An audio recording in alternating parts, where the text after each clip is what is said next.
Okay, so we've done a little practice with what we call half reactions.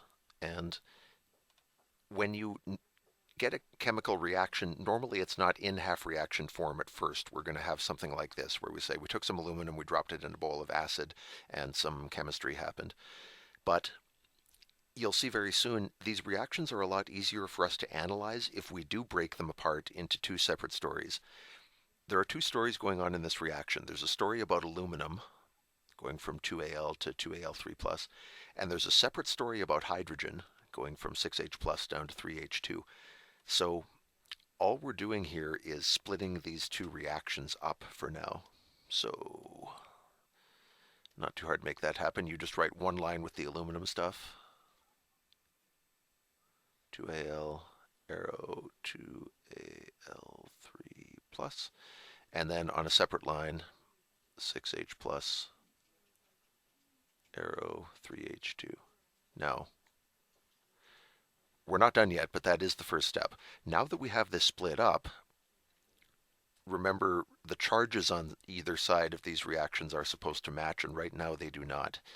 Here we have aluminum turning into aluminum 3 magically, the charge going from 0 up to 6. No good, we have to fix that by adding electrons.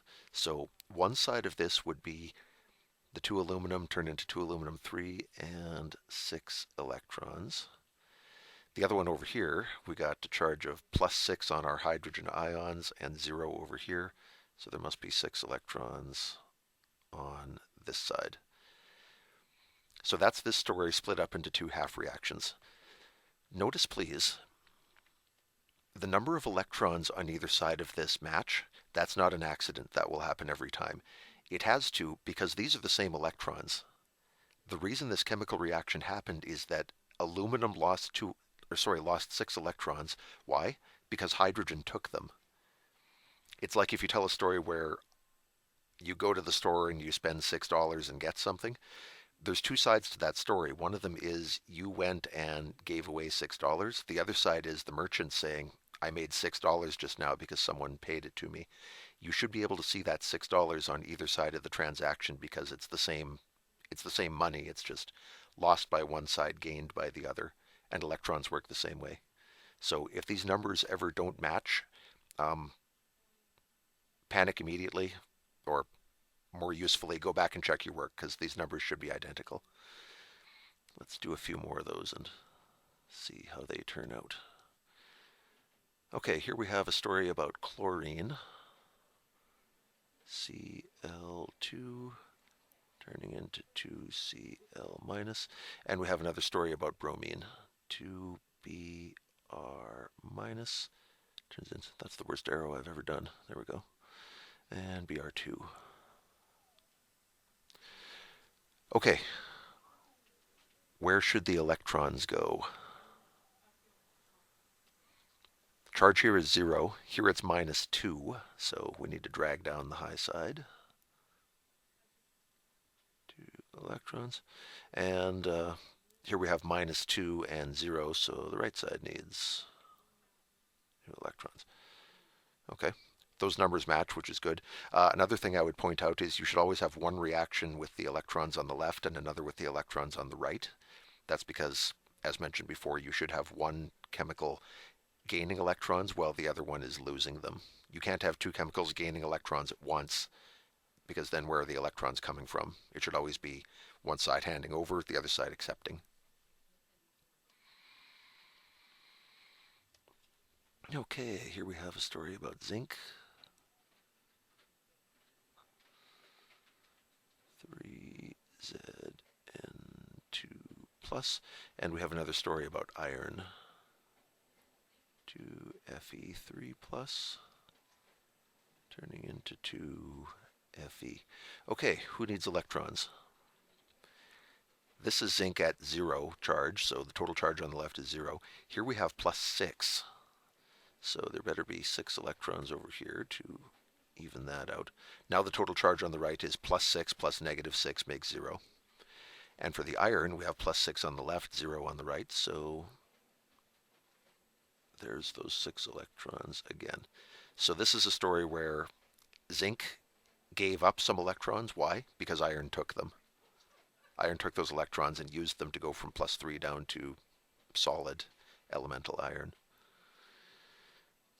Okay, and finally we have barium. Barium metal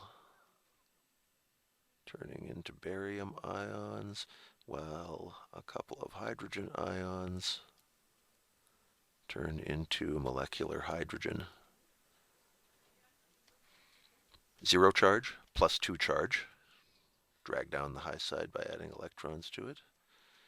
And +2 charge, 0, drag down the high side by adding 2 electrons to it.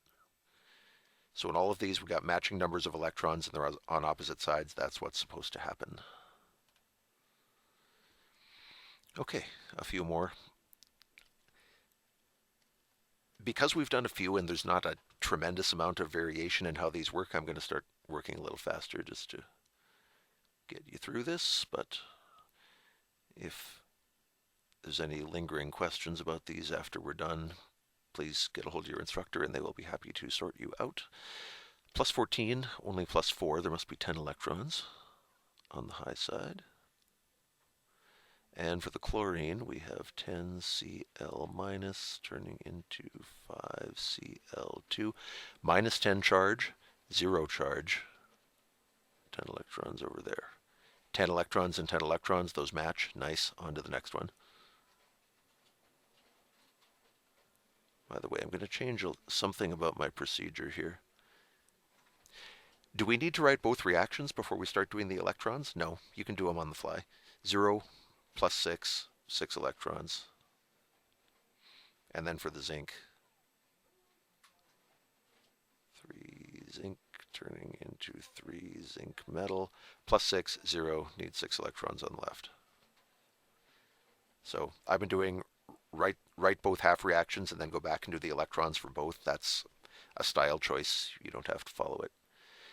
Made up elements this time. Element Z, 4 minus, turning into 2Z minus. 2 times -4, so the total charge here is -8. And the total charge here is -2. This is the higher side. We must add 6 electrons to get from -2 down to -8. Slightly awkward math, but no big deal. And here we have 3Q2 plus.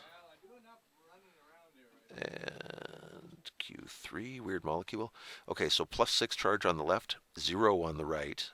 So the left side needs 6 electrons. And finally, nickel calcium.